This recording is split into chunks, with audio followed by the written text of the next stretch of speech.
خواتین کے لیے بشارتیں۔ ایک حاملہ عورت کی 2 رکعت کی نماز بغیر حاملہ عورت کی 80 رکعتوں سے بہتر ہے۔ جو عورت اپنے بچوں کو اپنا دودھ پلاتی ہے اسے اللہ تعالیٰ ایک ایک بوند پر ایک نیکی عطا فرماتی ہے۔ جب شوہر پریشان حال گھر آئے اور اس کی بیوی اس کو مرحبا کہے اور تسلی دے تو اللہ تعالیٰ اس عورت کو آدھے جہاد کا ثواب عطا فرماتی ہے۔ جو عورت اپنے بچے کے رونے سے رات بھر نہ سو سکے اللہ تعالیٰ اس کو 20 غلاموں کو آزاد کرنے کا اجر دیتے ہیں۔ جو شخص اپنی بیوی کو رحمت کی نگاہ سے دیکھے اور بیوی شوہر کو رحمت کی نگاہ سے دیکھے تو اللہ تعالیٰ دونوں کو رحمت کی نگاہ سے دیکھتے ہیں۔ جو عورت اپنے شوہر کو اللہ کے راستے میں بھیجے اور خود گھر میں عادات کی رعایت کرتے ہوئے رہے وہ عورت مرد سے 500 سال پہلے جنت میں جائے گی اور 70,000 فرشتوں اور حوروں کی سردار ہوگی۔ اس عورت کو جنت میں غسل دیا جائے اور یاقوت کے گھوڑے پر سوار ہو کر اپنے خاندان کا انتظار کرے گی۔ جو عورت اپنے بچے کی بیماری کی وجہ سے سو نہ سکے اور اپنے بچے کو آرام دینے کی کوشش کرے تو اللہ تعالیٰ اس کے تمام گناہ معاف فرما دیتے ہیں اور اس کو 12 سال کی مقبول عبادت کا ثواب ملتا ہے۔ جو عورت اپنی گائے یا بھینس کا دودھ بسم اللہ شریف پڑھ کر دوئے وہ جانور اس عورت کو دعائیں دیتا ہے۔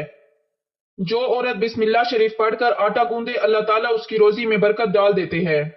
جو عورت غیر محرم کو دیکھنے جاتی ہے اللہ تعالیٰ اس پر لعنت بھیجتے ہیں۔ جیسے غیر عورت کو دیکھنا حرام ہے اسی طرح غیر مرد کو دیکھنا بھی حرام ہے۔ جو عورت ذکر کرتے ہوئے جھاڑو دے اللہ تعالیٰ اس کو خانہ کعبہ میں جھاڑو دینے جتنا ثواب عنایت کرتے ہیں۔ اگر تم حیا نہ کرو تو جو چاہو کرو۔ جو عورت نماز اور روزہ کی پابندی کرے پاک دامن رہے اور اپنے شوہر کی تابعداری کرے اس کو اختیار ہے جس دروازے سے چاہے جنت میں داخل ہو جائے۔ 2 افراد کی نماز سر سے اوپر نہیں جاتی، ایک وہ غلام جو اپنے مالک سے بھاگا ہو، دوسری وہ عورت جو اپنے خاوند کی نافرمان ہو۔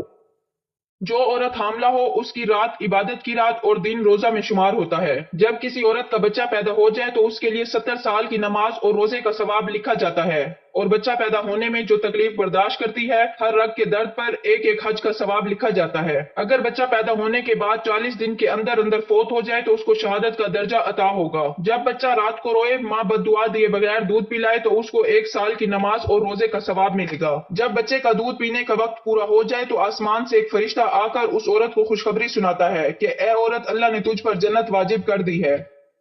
جب شوہر سفر سے واپس آئے اور عورت اس کو کھانا کھلائے اور اس دوران اس نے کوئی خیانت بھی نہ کی ہو تو اس عورت کو 12 سال کی نفلی عبادت کا ثواب ملتا ہے۔ جب عورت اپنے شوہر کو کہے بغیر دبائے تو اس کو 7 تولے سونا صدقہ کرنے کا ثواب ملتا ہے۔ اگر شوہر کے کہنے پر دبائے تو 7 تولے چاندی کا ثواب ملتا ہے۔ جس عورت کا خاوند اس پر راضی ہو اور وہ مر جائے تو جنت اس پر واجب ہو گئی۔ ایک نیکوکار عورت 70 مردوں سے افضل ہے۔ اپنی بیوی کو ایک مسئلہ سکھانا 80 سال کی عبادت کا ثواب ملتا ہے۔ جنت میں لوگ اللہ کے دیدار کے لیے جائیں گے۔ عورتیں نامحرم مردوں سے پردہ کریں۔ باریک کپڑا پہننے والی عورتیں، لوگوں میں خواہش رکھنے والی عورتیں یعنی تکلف اور بناؤ سنگھار سے رہنے والی عورتیں نہ تو جنت میں داخل ہوں گی اور نہ ہی ان کو جنت کی خوشبو سونگھنے کو ملے گی۔